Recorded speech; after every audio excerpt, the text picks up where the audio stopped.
Hello there, I'm the student, and in this video I'm going to talk about two very interesting things in one video, which is the Russian Federation government reform with Imperial Russian missions and without modernization in 1519, and about on how to get French Musketeers before 1500.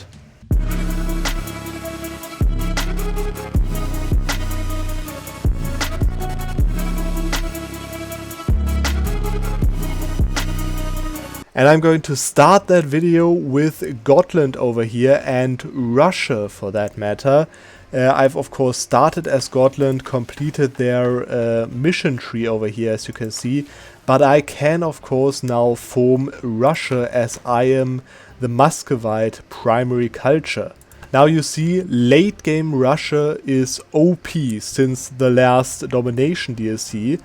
Because they get Imperial Missions, they get an Imperial government type that is different and way stronger from the Serfdom government type, and together with that government type there is also a government ability that gives you 3 different permanent bonuses, one of which is 10% core creation costs on top of the modifiers that Russia also gets. Now the biggest problem is, to get all of those nice things, if you start as Muscovy you would have to modernize. But what if I tell you that this is totally broken if you just start as a Western nation, Western technology nation, and then form Russia? And that is exactly what I'm going to do. You can see, enables modernization mechanic ability, it says over here. But of course, after I clicked that, and yeah, I took those missions, whatever, you notice that there is no modernization. And that is of course because I'm already a Western Russia. And that means that all I need to do to proclaim the Emperor title is now no longer modernizing my country, but instead just humiliating any rival. And while you are humiliating the Mamluks, you would also want to get this event over here, where you can then decide which way you want to deal with the serfdom, which I would recommend the first one over there. And if you do that, keep in mind that the peasants will revolt in your capital, so place some troops there. And then, as soon as you're done with your humiliation war against your rival, you can of course peace out for humiliate rival, the CB that you took of course. Show strength should probably also work, but anyways. And if you do that, then you'll notice that there is a decision that pops up, which is proclaim the Emperor title. And just to make this clear, this decision is normally only available for Russia if they completed the entire modernization path, which of course takes a really long time because the progress normally would be really slow. And you need to go through event chains and so on. All of that is not needed if you form Russia as a Western nation, as I did as Gotland, which means that I can now get the event, the formation of the Russian Empire. And as I am a republic, of course, I now get the Republican Russian Empire reform, which is the Great Russian Federation. And yeah, as you can see, I love democracy. I love the Republic. I can now become the Great Russian Federation Tier 1 reform, and you notice that this reform is one of the most broken reforms in the entire game. It is even better than the monarchy part of the Russian Empire, because this one has the same modifiers, exactly the same modifiers that the Russian Empire monarchy has, but it has on top of that 2 merchants, the ability to place trade posts, trade leagues, and create trading cities, which all of them the Russian Empire monarchy doesn't have. And on top of that, it allows you to take the plutocratic idea group, which in this case I have already taken. On top of that, also the modifiers that also the Russian Empire monarchy has are also totally broken, such as manpower 20%, maximum absolutism plus 50, which is in total plus 10, because republics also have minus 40, of course. Governing capacity plus 350, so the same as Tsardom also has. Autonomy change, can claim entire states, and one of the most important things, enables the Russian rule ability, which is this ability over here. And as I've promised, those give you permanent modifiers. You can see based on your monarch skill you get more or less from that per month progress, but you can see this one gives on 100 progress, it gives you minus 10% dev cost and core creation cost. This one gives you plus 1 reputation and plus 10% relations modifier, and this one gives you plus 0.5 army tradition and a totally broken minus 50% harsh treatment cost. So this reform alone is so much worth it. But not only that, you have also the Russian missions, of course. And if you form Russia neither as Muscovy nor as Novgorod, then you get instead this one little mission over here, where Muscovy and Novgorod has its own mission tree.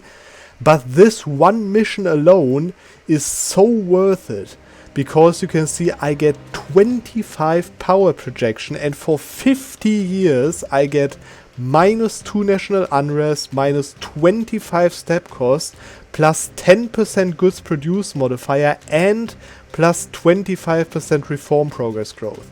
And all of that, as I said, for 50 years, which is an insane modifier let alone already.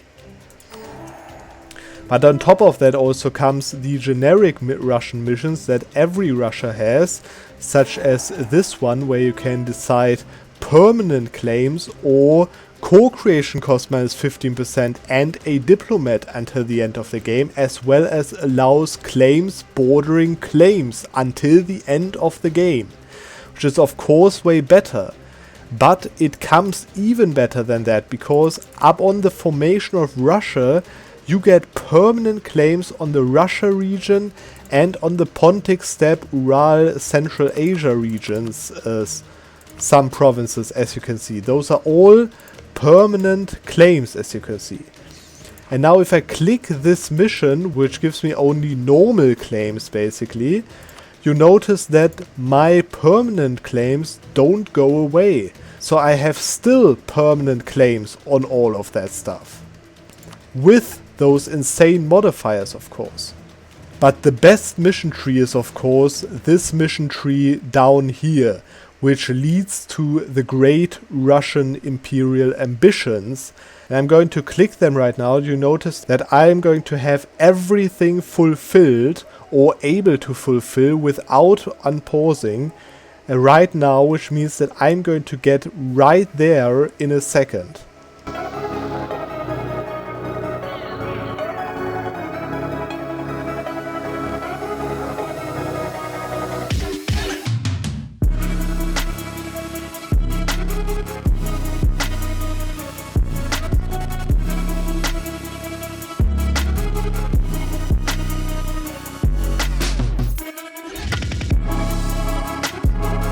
And now normally, if I had just a little bit more luck, then I could also complete this entire mission branch of 3 missions that I'm missing.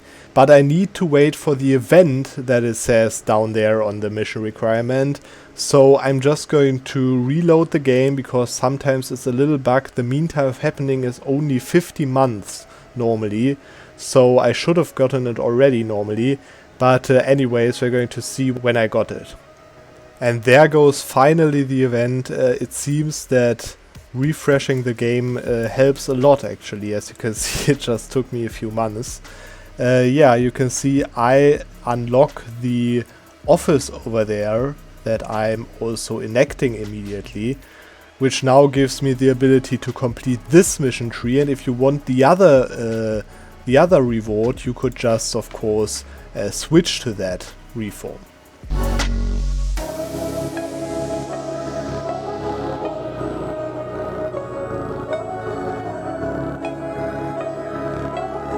And there we go, I've just completed this entire huge mission tree in 1519, just 3 years after I formed Russia, and that of course after I became the Russian Empire with that reform, without having to deal with the modernization, as I'm of course still Western. But you notice that I'm going to still trigger the event a Western approach over here.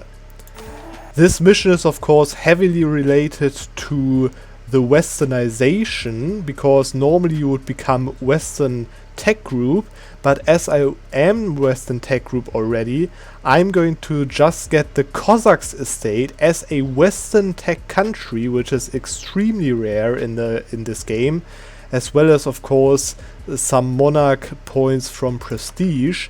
And this mission also unlocks the little hidden Russian Imperial Missions.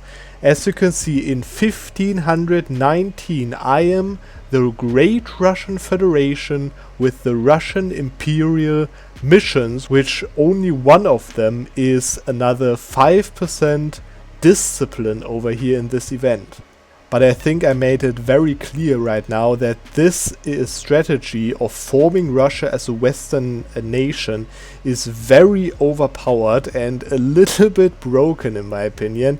And if you want to know what you need to complete all of those missions immediately, then you should just have a look on the video description, because I listed everything up, and if you fulfill all of that before forming Russia, then you will end up, as I did, with clicking that mission immediately after you form Russia. But now let's move on to the French Musketeers.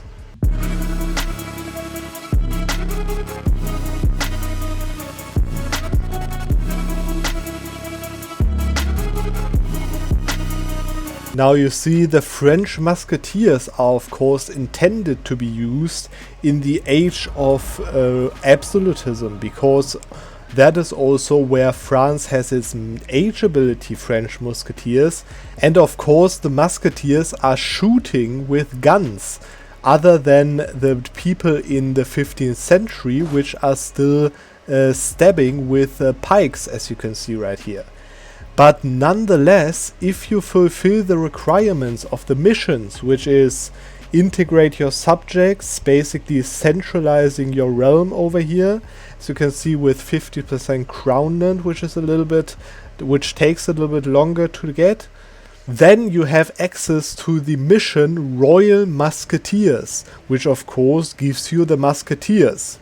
Now this mission says that you need at least 90% crownland or 60 mil points per month or 70 army professionalism.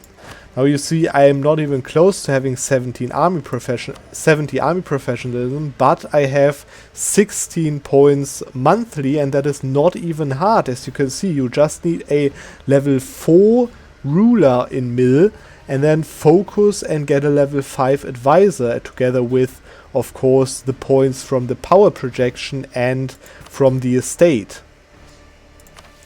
And then you fulfill basically the hardest requirement. You also need 25 barracks, which shouldn't be a difficult thing, and then you just need to build up to 150,000 troops, which you could do with mercenary companies or with real units, of course. Now this mission is a little special because it gives you a hidden mechanic.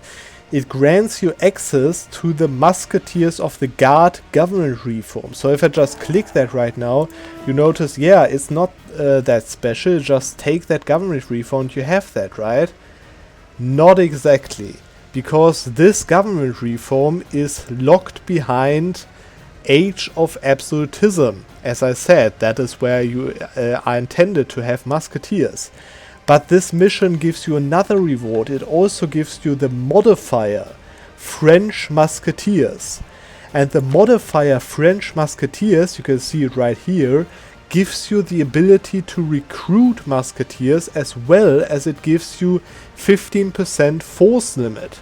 Then you notice that I can, in this case, as you can see, recruit 16 units of musketeers infantry already in the year 1497. And if I would now build a few more regimental camps, I could of course increase my force limit and therefore the 15% portion of that as well, which in this case 16 would already be one full front row of infantry, of course combined with a little bit of cavalry, which you should also use because of your other reform that you have over here. But 16,000 force limit is not bad for 1497. And then of course musketeers are not normal infantry, they actually also have a modifier. And not only do they really look nice with those blue background, but they also get 15% land fire damage, each regiment of that. And yeah, I know what you want to say. Shock damage is way stronger in the early game, but have a look at the shock damage. The shock damage of the infantry on this current tech 8 over here, the shock damage of the infantry regiments is 0.95, where the fire damage is already 0.8. So really not that much of a difference. So 15% more than of 0.8 is of course 0.92, which is almost the same as the shock damage then does. And of course gives you a big advantage on the fire phase against every other nation in the world if you use a lot of those infantry units. And all of that before even the Age of Reformation started. So I hope you enjoyed the video and we are going to see on the next Monday.